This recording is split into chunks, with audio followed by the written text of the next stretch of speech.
Saturday, May 12, 2012. This is Mercedes Diesel Guy, and you're looking at my 1995 Subaru Legacy and my 1983 Mercedes 240 Diesel. I actually just got back from a junkyard run, and I got stuff from for both cars.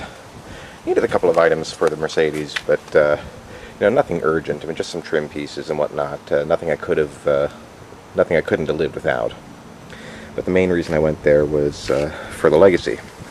Now, in the past 2 weeks, I swapped in a new cylinder head, and ever since then the car's been throwing codes, not directly related to the cylinder head, but mostly related to me taking off the intake manifold and disturbing, 15, 16-year-old vacuum and electrical connections there, and just getting stuff to work properly again.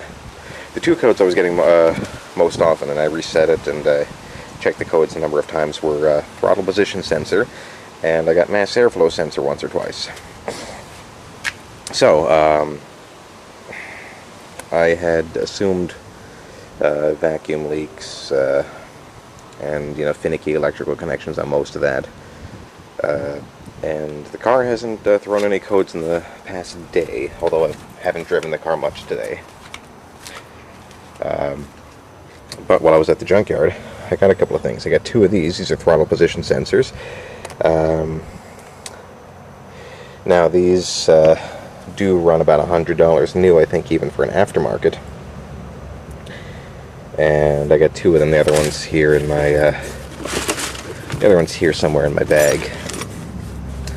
Also got a whole airbox top with mass airflow sensor, just in case. I don't really think mine's a problem, besides I did clean it last night, but just in case, I have another one here in reserve. And let's see what else. You can see I got a horn here, and like I said, I got another one of these. Finally got a fourth correct matching hubcap for this car. I've been driving around for the past year. Actually, I bought the car with 3 hubcaps, and then I did find a Subaru 14-inch hubcap, but it wasn't the same. It was a different style. So now all 4 of these match finally, even though this one is kind of scuffed up. And then here, got a couple of things for the Mercedes. Just in case, I got a couple of switches here that go in the console. This is the mirror switch, and here's the radio switch, which obviously is sun faded. I'll have to clean that up.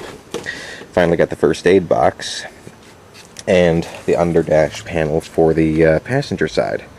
As you can see, these two pieces are actually out of a car with a blue interior, but for 30-year-old parts, you kind of take what you can get. What I'm going to do is I'm going to get some plastic paint in kind of a tan, palomino color, as close as I can get to this car, and paint them. Although I might actually do a satin black on the first aid box itself. Obviously, I'm going to lose this sticker here, which is already peeling and old, but this way I don't have the big open box there without a lid. Unfortunately, while extracting this, I did put a crack in the crack right here in the rear. But what I'm going to do is I'm going to reinforce that from the back here with some JB Weld or something similar, and it'll be fine. I'm just basically epoxy that. So that's all for today. Now that the Subaru is running again, I'm going to spend the afternoon cleaning it up inside and out, because it's long overdue for a cleaning. And I'm just going to keep driving it and watching it to see if those codes come back. I really do need to get a code reader of my own. I've been taking the car down to Advanced Auto and AutoZone, multiple times in the past couple of weeks for code checks, and obviously they'll do it for free, but if I'm getting this many codes, and I may have fixed it already. But it's just a good thing for me to have a code reader. So that's all for now.